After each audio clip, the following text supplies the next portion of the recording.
Dank Apple Siri oder Geräten wie Google Home und auch dem Amazon Echo ist Smart Home tatsächlich noch mehr in den Fokus gerückt. Und auch ich habe mir jetzt mal so eine Steckdose gekauft, die sich mit dem WLAN verbinden lässt, um mal zu gucken, was man hier so an Heimautomatisierung auch mitmachen kann.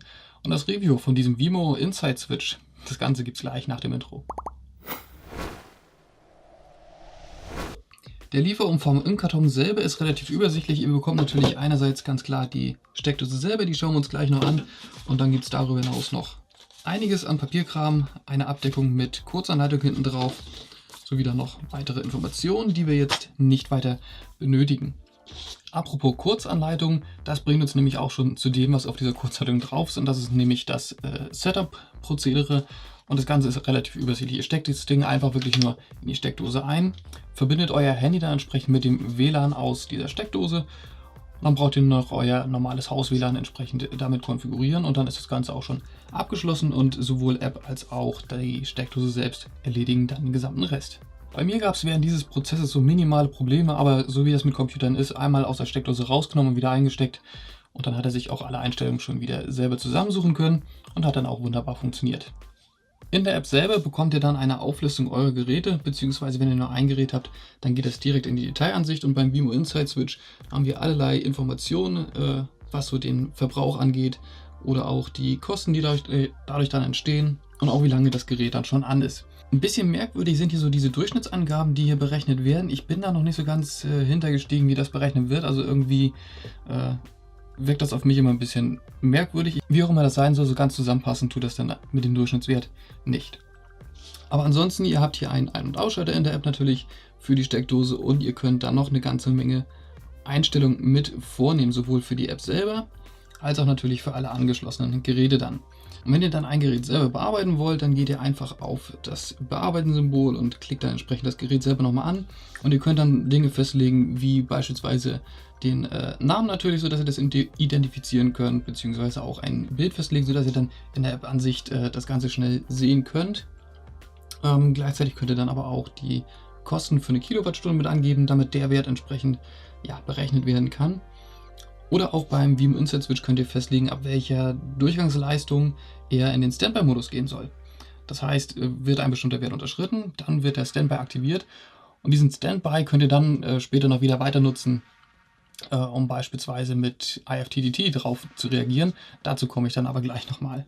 Ansonsten, abgesehen von der Geräteübersicht, könnt ihr in der Vimo-App auch noch entsprechende Regeln festlegen, sodass dann hier schon eine Heimautomatisierung vorgenommen werden kann, sodass beispielsweise zu bestimmten Zeiten die Steckdose mit angeschaltet wird, sei es jetzt, dass man vielleicht in Urlaub fährt und dann zu einer gewissen Zeit immer mal das Licht anmachen möchte, so um den Anschein zu erwecken, dass jemand da ist oder was auch immer euch da so alles einfällt. Vielleicht wollt ihr ja auch immer um 7 Uhr morgens dann die Kaffeemaschine schon anmachen.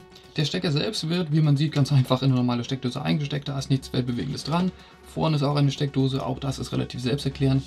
Obendrauf gibt es dann noch einen manuellen Ein- und Ausschalter, das ist mehr oder weniger so eine Touch-Taste, könnt ihr auch entsprechend mit draufdrücken und dann wird das Gerät ein- oder ausgeschalten. Und darüber befindet sich dann noch eine Status-LED fürs WLAN, die jetzt aktuell hier gerade aus sein sollte. Aber wenn das Gerät sich mit einem WLAN verbindet, dann ist das entsprechend mitleuchtend. Und dann gibt es darüber hinaus noch einen Reset-Knopf.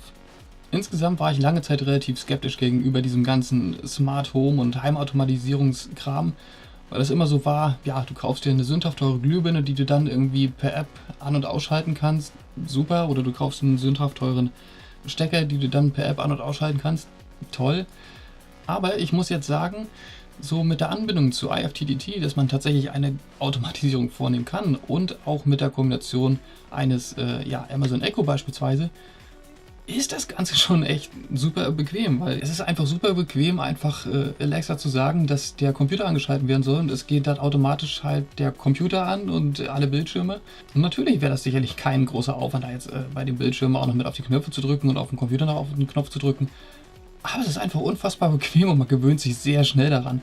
Das ist schon ziemlich cool.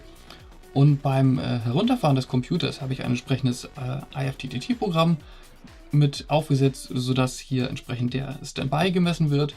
Und sobald der Computer ausgegangen ist, wird auch diese Steckdose nach einer gewissen Zeit automatisch mit ausgeschalten, sodass ich mich auch da schon um die Displays selber gar nicht mit kümmern müsste. Das ist tatsächlich schon ein sehr guter Komfort. Und man könnte auch bei der Heimautomatisierung noch viel mehr machen. Man könnte ja beispielsweise auch eine Kaffeemaschine hier mit anschließen und sobald der Wecker auf dem Handy klingelt, wird dann entsprechend die Steckdose mit angeschaltet und der Kaffee wird fertig gebrüht. wäre auch relativ praktisch. Oder natürlich, wenn man entsprechende, ja, smarte Glühbirnen mit hat, dass dann bei Weckerklingeln da schon das Licht mit angeschaltet wird und so weiter und so fort. Also Heimautomatisierung selbst ist tatsächlich ein riesiges Gebiet und da kann man schon viel Zeit, aber auch natürlich viel Geld mit investieren. Ja, der Wemo Insight Switch waren jetzt, glaube ich, knapp 40 Euro auf Amazon. Ja, muss jeder für sich selbst abwägen, ob ihm das denn ein entsprechender Komfort wert ist. Bei Glühbirnen ist es mir das tatsächlich noch nicht, weil da dann irgendwie, ja, 120 Euro für 3 Glühbirnen auszugeben, nur damit man die dann entsprechend per Sprache anmachen kann, das ist dann doch schon wieder ein bisschen teuer. Und auch hier sicherlich kann man das in Frage stellen, ob es preis-leistung technisch das wert ist. Aber ich finde es auf jeden Fall ein sehr spannendes Gebiet. Nichtsdestotrotz hat auch dieser Wemo Insight Switch seine negativen Seiten. Beispielsweise ist das im Bereich der Verarbeitung, würde ich mal sagen. Denn wenn ich den Insight Switch entsprechend in einer Wandsteckdose anbringe, also beispielsweise dann so entsprechend an der Wand ist und dann hier noch ein Stecker mit dran ist, dann zieht es die gesamte Steckdose schon ein bisschen raus und insbesondere den Stecker, auch den zieht es dann noch ein bisschen mit raus, sodass der den entsprechenden Kontakt verliert und ja, da geht der Rechner halt aus, ganz plötzlich. Ist sehr toll. Also hier vermisse ich einfach, was normale Steckdosen haben. Ja, wenn ihr normalerweise einen Stecker in eine Steckdose steckt, dann ist das immer so ein bisschen einrastend und es geht immer so minimal schwergängig rein und entsprechend wieder raus. Und das hat diese Steckdose hier irgendwie nicht. Also sobald da ein Stecker drin ist, der ist relativ, na nicht wackelig, aber er fällt doch relativ leicht wieder raus, sodass man dann hier schon den Wemo Insight Switch entsprechend nur liegen einsetzen kann und selbst dann muss man darauf achten, was für einen Stecker nimmt man. Denn auch im Liegen, wenn ihr ein schweres Kabel und einen schweren Stecker verwendet, dann neigt es den Wemo Insight Switch so ein bisschen und dann zieht auch der schon den Stecker eher leicht mit raus, sodass er dann wiederum den Kontakt verliert. Ist ziemlich ärgerlich das Ganze. Was auch ein bisschen ärgerlich ist, sind teilweise dann spontane Abschaltungen. Also ich weiß nicht, wie oft ich das schon hatte, dass ich am Rechner sitze und alle paar Minuten geht dann der Computer aus, weil der Insight Switch der Meinung war, ich schalte mal jetzt den Strom ab. Und da frage ich mich, warum ist das so? Verliert er dann irgendwo den Kontakt vielleicht zum WLAN? Weiß ich nicht. Oder ist es dann tatsächlich so, dass der Verbrauch dann nur plötzlich aufgrund irgendeines Messfehlers auf, ja, unter den Schwellwert springt und dann das Standby angeht, woraufhin dann mein IFTTT-Programm natürlich wieder anschlägt? Ich weiß es nicht. Und eigentlich ist das tatsächlich dann auch schon ein Grund, wo man sagen würde, okay, dann kann ich das dauerhaft nicht irgendwie für den Rechner einsetzen. Und aufgrund dessen würde ich dann natürlich auch nicht noch sensible Gerätschaften damit anschließen. Also beispielsweise, nur mal so gesagt, ein Server oder irgendwie was dergleichen oder eine Alarmanlage, die dauerhaft an sein muss, die würde ich an sowas nie tatsächlich anschließen wollen, was so, ja, instabil tatsächlich funktioniert. Aber versteht mich nicht falsch, das ist nicht so, dass es dann wirklich dauerhaft irgendwie mal ausgeht. Es kann wirklich auch über Tage, teils Wochen tadellos funktionieren und dann gibt es mal wieder so einen Tag, da geht es alle paar Minuten aus. Ja, das ist dann doch schon ein bisschen anstrengend.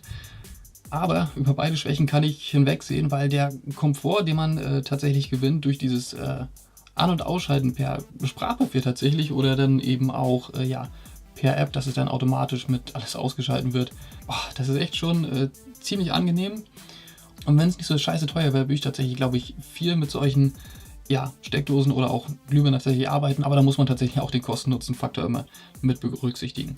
Ansonsten weitere Details zum Wemo Insight Switch und zum weiteren Produktportfolio, was Wemo noch so alles an Devices mit anbietet, findet ihr da oben in der Ecke im Blogartikel. Und ansonsten würde ich sagen, sehen wir uns im nächsten Video wieder. Wenn ihr das nicht verpassen wollt, dann klickt doch da noch auf Abonnieren oder schaut euch hier unten noch 2 weitere Videos mit an, wenn ihr dann Lust drauf habt. Und ja, wie gesagt, wir sehen uns ansonsten im nächsten Video. Macht's gut, bis dahin. Ciao.